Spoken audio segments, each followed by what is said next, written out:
Pryor, and I'm your host. Now, some of you may have attended a gender reveal party in the past.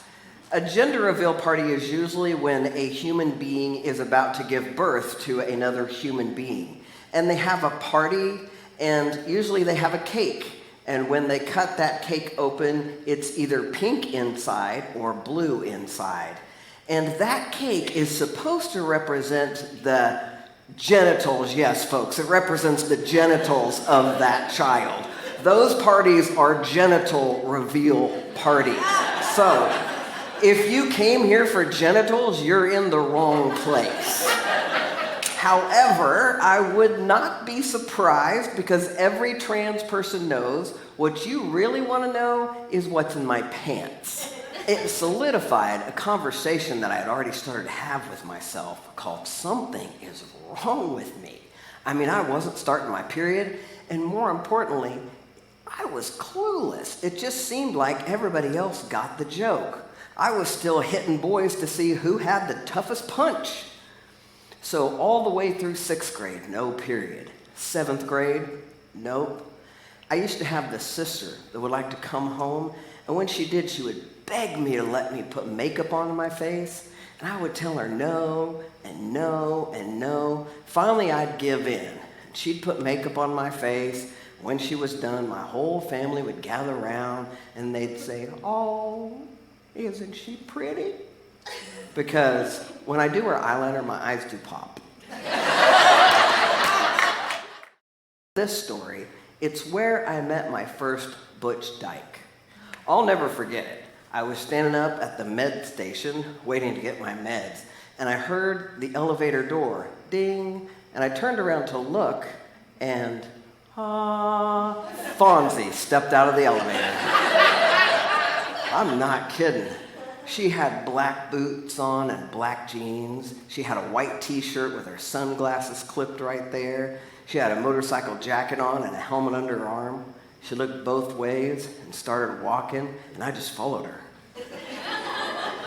She was on the unit to visit her partner who was dealing with depression, and I got to spend some time with that lesbian couple, and that woman is the first person that ever said to me, "Kid, there's nothing wrong with you. You're just gay."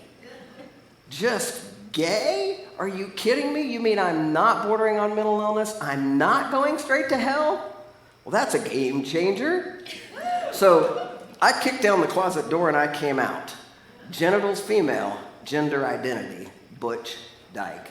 You see, I didn't like the word lesbian because dyke was so beautiful. When I'd walk, she would take my arm. It made me feel like I was 10 feet tall. She used to call me Jay. And one day, she wrote it in a note, spelled it out, J-A-Y. And I've been Jay ever since.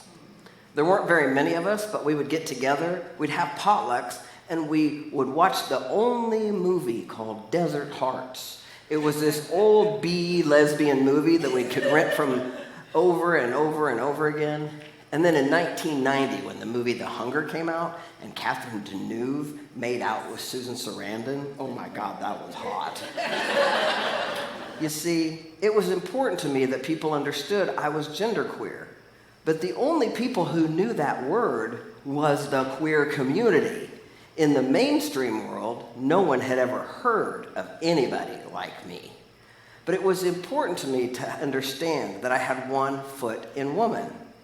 There was only one other genderqueer that was like me, and that was my friend Sean, not to be confused with my other friend Sean or my other 3 trans guy friends named Sean. But I identified as a genderqueer. Boy, once I started on testosterone, the very first thing you notice is all of a sudden there's these images and thoughts, sex images. It's really weird and kind of hard to explain. My friend Nick described it like someone tapping on your shoulder.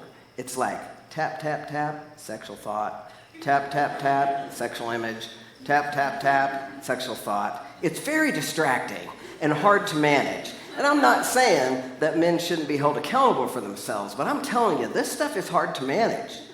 It's one of the things that concerns me about having men in political power places. They're so hormonal.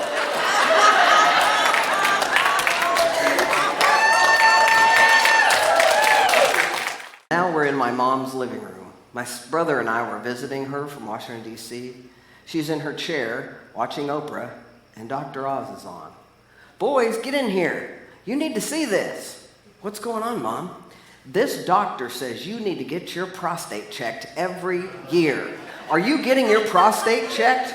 Mom, I don't have prostate. I have ovaries. Oh my God, I forgot.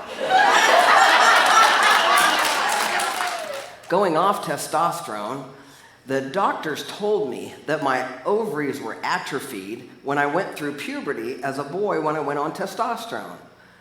What do doctors know about women's bodies? It wasn't 60 days off testosterone when, welcome sweet springtime, we greet you with song. Yeah, so I'm like, well, I'm already in my 50s. Like, it can't last that long, right? That next week, I was in an energy worker's office, and she's running her hands over my ovaries, and she's like, Jay, your ovaries are all fluffy and nice. I'm like, are you telling me I put those bitches on ice? Am I gonna bleed till I'm 90? Like, what the